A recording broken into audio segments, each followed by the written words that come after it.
Olá, continuando com o tema alfabeto fonético, hoje nós vamos ver sobre os sons vocálicos, como esses sons, quais os símbolos que representam esses sons no alfabeto fonético internacional e como os nossos articuladores se interagem na realização de cada um desses sons. Primeiro, o ideal é nós fazermos a distinção entre consoante e vogal. Assim nós continuaríamos nossa conversa sem deixar nenhuma dúvida quanto um som vocálico e um som consonantal.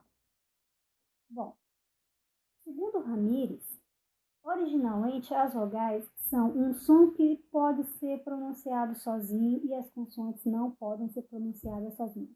Nós já vimos isso quando nós falamos sobre as consoantes, na primeira parte, sobre o alfabeto fonético internacional. Então, se eu tenho, para que esse som seja audível, eu tenho que aliar a ele uma vogal. Tá? Assim fica bem mais fácil. Então, é isso que o professor Ramírez ele quis dizer com isso.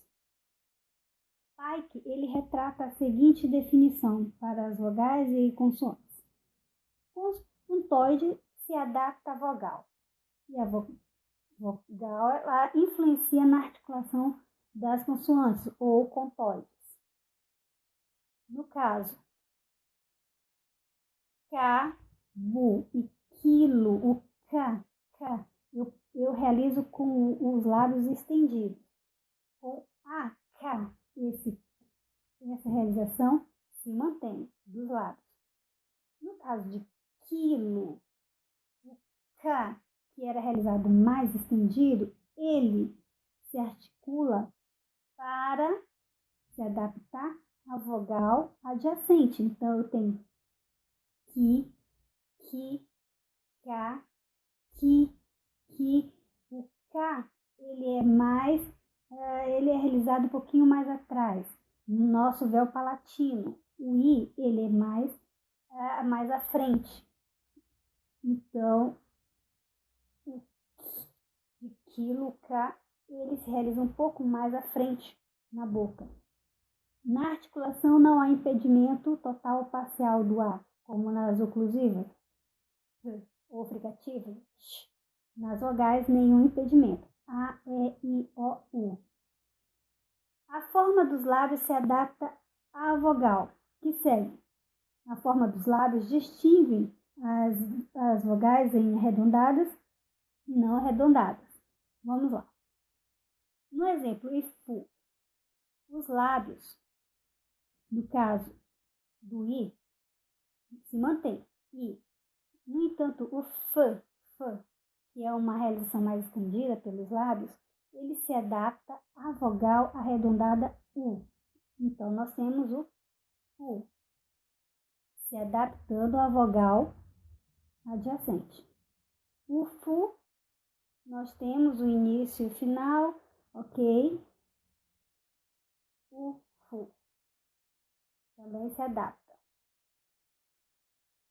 No caso das semiconsoantes ou semivogais, essa adaptação não acontece, como, por exemplo, FI para barbatana, o F tem uma realização arredondada, que desaparece em decorrência da vogal I.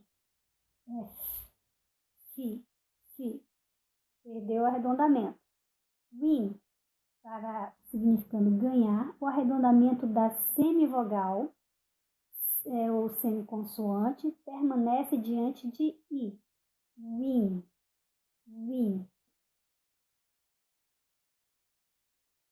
As consoantes ocorrem na margem da sílaba, no caso da palavra ba, a margem, quer dizer, nos lados.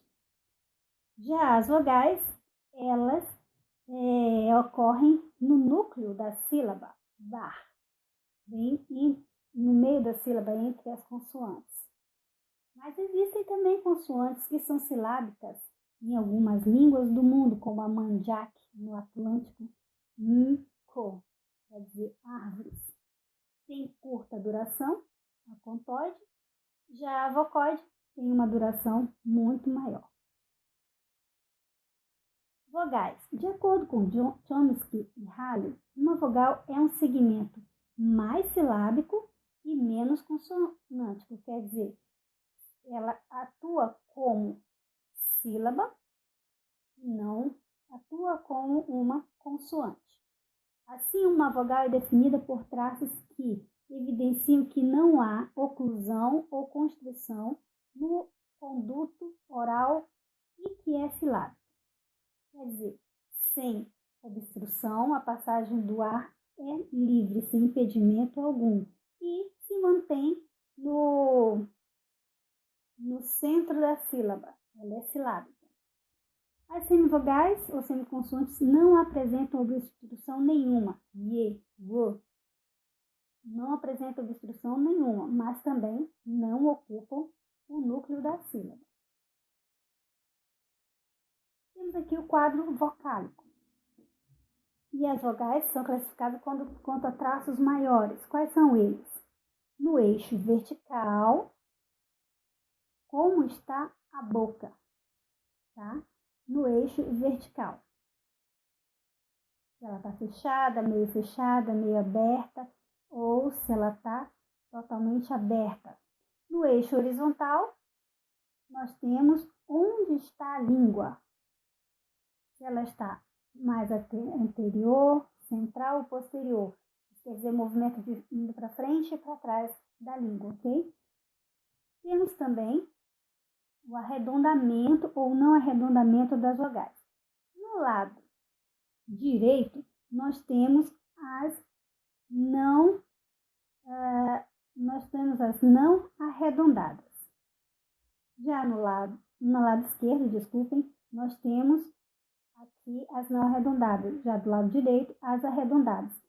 No entanto, no português, pelo que nós vemos aqui, podemos constatar que nós não temos vogais anteriores arredondadas. E nós temos aqui as centrais,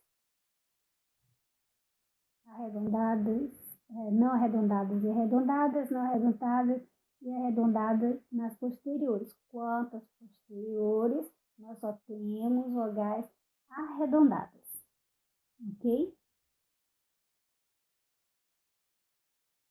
Aqui, nessa figura, nós podemos ver os pontos, o ponto de articulação e o modo, vamos dizer assim, das vogais, a realização das vogais na boca. Esse gráfico é chamado pelos estudiosos de triângulo vocálico. Então, nós temos as vogais fechadas, semi-aberta, aberta, frontais, central, posterior, ok? Todas posicionadas, postas aqui na boca. Está mais fácil de compreender. Nessa figura, nós temos a posição da língua no processo de produção desses sons vocálicos. No caso das vogais frontais, nós temos aqui I, E, A, bem anteriores à posição da língua. Tentem, vejam como é que está a posição da língua. I, E, A. Aqui nós temos as posteriores. Façam o mesmo exercício, vocês vão ver. Dá para perceber o movimento da língua. Então, nós temos U, O, e esse A nós não temos em português, ok? E seria A. Mas, bom, nós não temos. Essas são as nossas posteriores, as arredondadas. Aqui, nessa figura, nós podemos ver a vogal central. Então, a língua se posiciona mais no meio da boca. Então, nós temos aqui o A e o E. E aqui vocês podem olhar um pouco mais na figura como que estão dispostas as vogais também. Okay? Nesse quadro, nós podemos ver em verde as vogais do português. Aqui eu destaco o A central, e muitos não classificam no meio das vogais. Na realidade, a maioria das vogais do português, okay, das realizações da vogal A, é a vogal central. Vamos lá. Aqui tem os links para a descrição das vogais e também para ouvir os sons das vogais do português do Brasil. A nível fonético, tem vogais tônicas orais, que são as vogais que fazem parte das sílabas tônicas.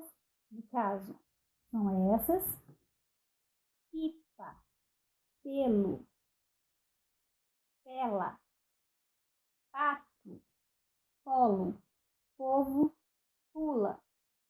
As vogais átonas pré-tônicas orais, quer dizer, são vogais átonas que vêm antes da sílaba tônica.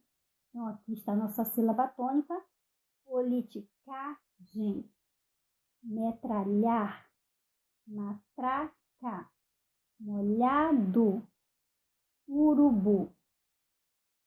Aqui nós temos as átonas pós-tônicas, mas não finais, quer dizer, depois da sílaba tônica, mas não no final das palavras. Então, nós temos política, paralelepípedo, ídolo ou ídolo, parágrafo, cédula. As átonas finais, agora sim, são as palavras pós-tônicas, depois da sílaba tônica, mas que representam o final da palavra. Então, nós temos bebe, casa, bolo. Essas vogais só acontecem no final de palavras. A grande maioria, no caso A, ela acontece mais nas sílabas não tônicas. No caso do I e do U, no final das palavras, ok? E esse I, ele equivale a nosso I ou E final, palavras que terminam com I ou com E. O A, esse aqui, ele pode ser também representado por esse E, pode ser realizado pelo E, também central. O U é uma realização do O no final, como no caso bolo. Posso falar também bolo, não vai fazer diferença alguma de sentido. Vogais nasalizadas. Câmara constatou que uma sílaba nasal é uma sílaba travada por um elemento nasal, quer dizer, fechada por um elemento nasal. E o que é uma sílaba travada ou fechada? É uma sílaba que termina por consoante. Então, essa sílaba travada por nasal quer dizer que ela acaba com uma nasal, no caso. Aqui, só para a gente ver como são as sílabas travadas, que tem a consoante no final. Mas, mar, homem. Dessa forma, no português brasileiro, nós podemos afirmar que não há vogais nasais, e sim nasalizadas. Aqui, mais alguns exemplos: tanto, tempo, tinta, tonto, tumba. Quadro das vogais nasalizadas, ele é um pouco menor do que das vogais orais, certo? No entanto, é uma convenção para os estudiosos linguistas que essas nasais são realizadas, são representadas dessa forma, tá? Especialmente pelos linguistas estudiosos da língua portuguesa aqui no Brasil. Então, nós temos que ressaltar que as vogais do português são nasalizadas por um arquifonema nasal. O que é esse arquifonema, né? Então, vamos lá. Vamos ver um pouco mais à frente. Neutralização. Esse fenômeno, ele expressa a perca da distinção de um fonema em um ambiente específico. Como assim? Vamos lá. No caso, as sibilantes são s, z, sh, z. No início, elas distinguem as palavras. No caso de distinção que eu falo, no sentido das palavras, tá? Então, a distinção no início, checa, zeca, seca, zeca, checa, jeca.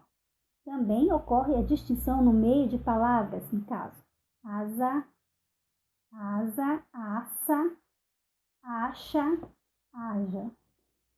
No entanto, no final da palavra, essas sibilantes, elas perdem a distinção no caso do nosso mas. Tem mas, mas. Qual é dessas variantes que vocês falam, hein? Vamos lá.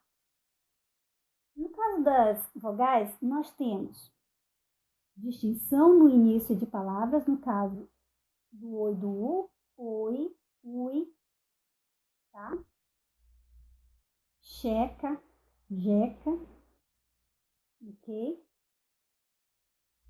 Distinção no meio da palavra. Então, nós temos do e e do i, nós temos o do u, nós temos borra, burra, vela, vila, ok? Sem distinção no final da palavra. Menino, mudou alguma coisa de sentido? Chave, chave. Alguma alteração de sentido? Não. Então, isso significa a neutralização.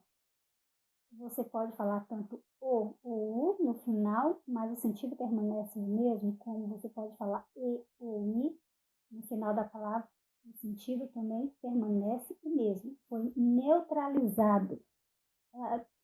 Foi neutralizada a distinção entre esses sons. Ok? Vamos aqui. Nós temos, então, arquifonemas.